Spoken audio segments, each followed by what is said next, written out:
Hello, fellow human. Welcome back to another Dank Doggo r/ChoosingBeggars. So our story for today is from u/Fat Elvis with the title of Another Bob Story, The Fence.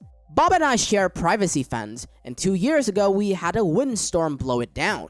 Typically, there are no rules for who is responsible for repair, but since I had originally paid for the fence, it was mine, and I did not mind repairing it. Well, until Bob got involved.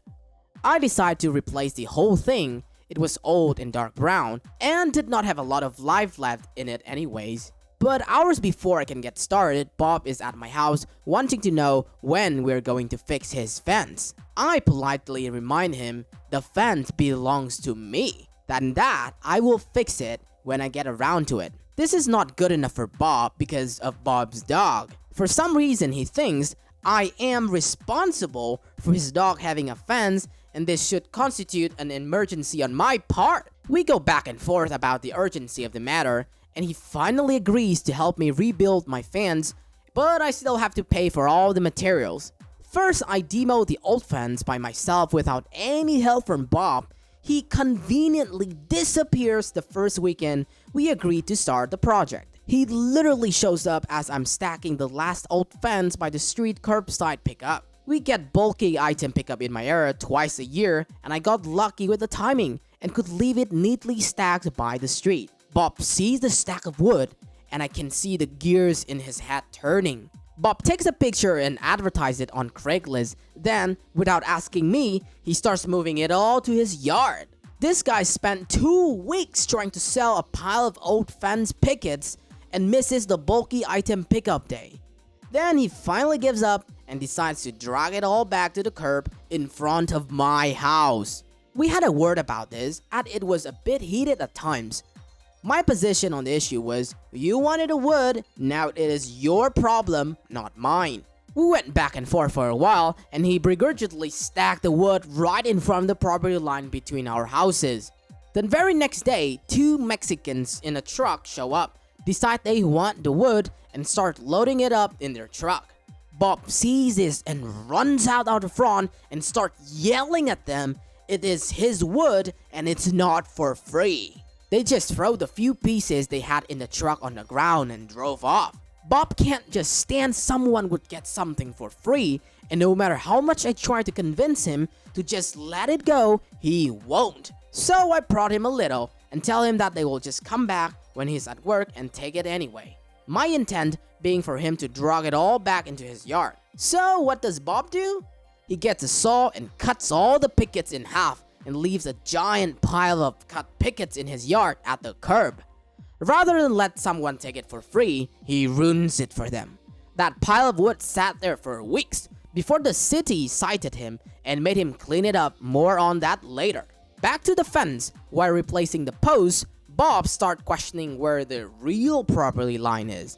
I'm pretty good with where the old fence was, but he's convinced the line is too far on his property and wants to move it towards my house. I checked the survey, and the original fence looked like it was built about 6 to 12 inches inside my property, and I suspect he wants to move it another foot over so it's easier for him to get his boat into his backyard, or maybe he's just being Bob and wants something more.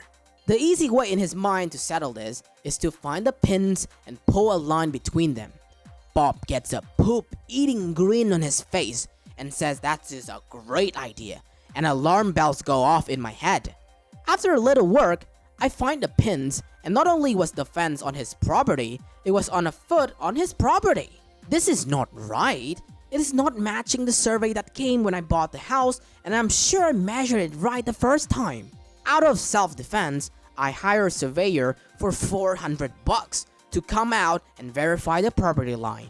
When the surveyor comes out, Bob blows a gasket and tries to refuse the guy access to his property and tries to harass the surveyor while he's doing the survey. None of this even fazed the surveyor. He acted like this happens all the time and maybe even paid closer attention given how hostile Bob was acting. It turns out for a good reason too.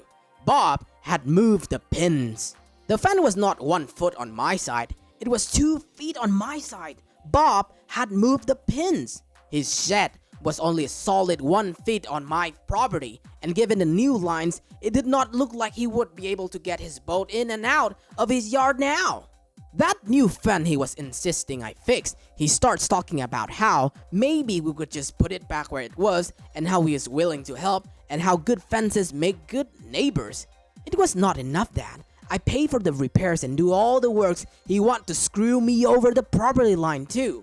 It's never enough for him. Over the next few weeks, I notified him of the shed encroaching on my property and made him move it. Then I built the fence right on the line and foolishly believed it was over. My insurance company sent me a letter about a claim on the damaged fence. He had filed a claim for the fence on his insurance, then his insurance contacted mine to settle between the two. My fence, the fence I paid for and built, he's making a claim for. I told them the whole story and sent copies of the recipes. A couple of weeks later, I come home from work and all the old fences pickets are in my yard. Bob tells me it's my fence, then the trash from the old one is mine too. I guess the insurance company denied his claim. During this time, Bob got a citation for the trash in his yard. When code enforcement came back out to inspect again, they knocked on my door and I told them the whole story. The guy was really nice and just walked over to talk to Bob. I don't know what he said, but Bob hauled the wood off to the dump the next day. We don't talk about the fence anymore, and now his ugly boat is in his side yard where he parked his boat right on the property line. I paid for the fence and the survey, and while I picked up a little extra yard, it did not have to be that way in all of this, so Bob can have a fence for his dog. He is still pissed and will tell anyone that will listen how I stole a foot of his yard and how I made him move his fence. I paid for the fence both times. The survey, did all the work, and somehow stole part of his yard. Honestly, I would have been happy to put it back where it was if I did not have to look at his boat anymore. But he was just being a jerk over it. I felt like letting him win would hurt more. So let me get this straight. The story is about a lowlife named Bob tried to claim OP's fences as his, attempted to steal OP's property, tried to claim a false fence insurance in which OP had bought, and then the cringiest moment was that he was chopping up the fences so that nobody could have used it. The same fences that OP had thrown away, but he picked up, yet failed to sell. Bob even yelled at the guys that picked up the fences, telling them it's not for free. Like, hot dang. How can a person become this low and despicable in life? Did I mention how Bob offered to help OP, but then conveniently disappeared when the work is being done? Like, disgusting people like this should be avoided at all costs. They will always try to steal, to take anything they can from you. Always wanting more, extremely greedy and stingy. Absolutely terrible human being. OP had played this out wonderfully and tried to be nice, but people like Bob are just beyond help. That's it for today, fellow humans. Thanks for watching. Dank Doggo appreciates your time. If you enjoy our content and want to see more of us, stay tuned and subscribe. Don't forget to smash that like button or Doggo will cry. Also, you can always tell us your Doggo comments, your experiences in the comment section. I'll catch up with you guys later in the next video.